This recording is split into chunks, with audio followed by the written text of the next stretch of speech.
অসীম।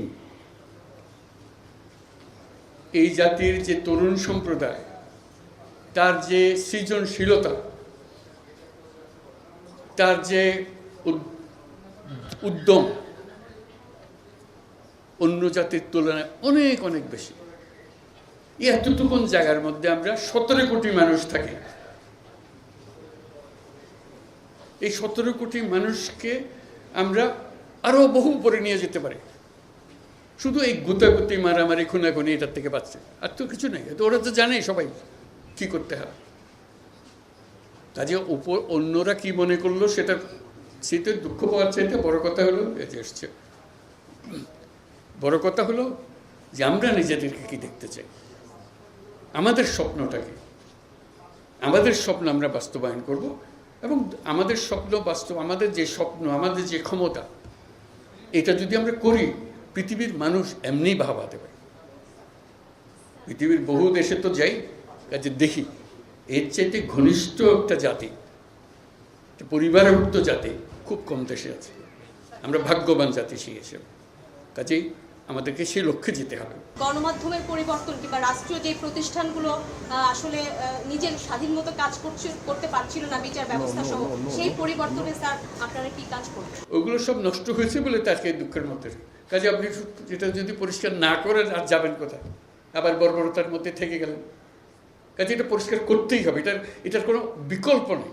আপনি যতভাবেই বলেন, প্রত্যেকটা জিনিস, এটা এই না যে এই জিনিস নষ্ট হয়ে গেছে, ওরকম না, পুরো জিনিসটাই পচে গেছে। এই পচা জায়গাতে আবার নতুন তরতাজা জাতি আবার তৈরি করতে এবং আমরা পারি। শুধু আমাদের সবাই একত্র হতে পারে, এটা করতে হবে, কঠিন হাত করতে হবে। কঠিন যদি না হন এটা পারবে না, ওই থেকে যাবে, মানে বীজ থেকে যাবে, বীজ থাকলে বিপদ। আমি অর্থনীতির পাই নাই, আমি শান্তির জন্য পেয়েছি। কাজে ওইটা করতে হবে। যেগুলো বলছেন এগুলো অনেকগুলো বিষয় আছে, একসঙ্গে বসতে হবে, করতে হবে। সব লটর পটর অবস্থার মধ্যে আছে, কোনোটাই ঠিকমতো চলে না। কাজে ওইটাকে ঠিক করা এবং সবাইকে সমর্থন দিতে হবে। আপনারা যদি বলেন যে না এটা পারতেছে না, তাহলে বাদ দাও, তাহলেও শেষ, ওখানে শেষ।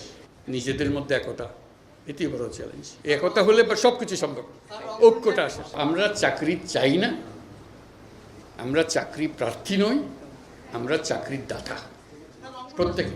কাজে সেই জিনিস এই আয়োজন, এটা আয়োজনের বিষয়। কাজে প্রত্যেকের মধ্যে শক্তি আছে। যন্ত্র যেটা আমরা নিজেদের জন্য তৈরি করেছি, এটা পচে গেছে বলে কিছু হচ্ছে না। হলে যন্ত্র যদি ঠিক মতো সব কিছু সমাধান আছে। কাজে এখন আমরা যন্ত্রটা ঠিক করি আগে, হলে কাজ করতে থাকবে।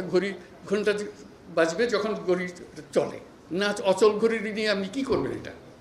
এটা নিয়ে যত কান্নাকাটি করেন কিছু করতে পারবেন না তো। কাজে যন্ত্রটা ঠিক করার জন্য এটাই হলো মুহূর্ত। সেখানে আপনাদের ভূমিকা খুব গুরুত্বপূর্ণ। বহু দোষ আছে তো, এটা একটা আলাদা আলাদা বলার দরকার নাই, এটা সবাই জানে, আপনিও জানেন, আমিও জানি। এখন হলো যে যখন অ্যাকশন নেওয়া শুরু হবে আপনারা সমর্থন করবেন। আপনি যদি এটা করলো, ওর করলো না কেন, তাহলে আবার হবে, আবার এগুলো চক্করে পড়ে গেলাম। এগোতে হবে। রংপুর পিছিয়ে পড়া একটা জেলা।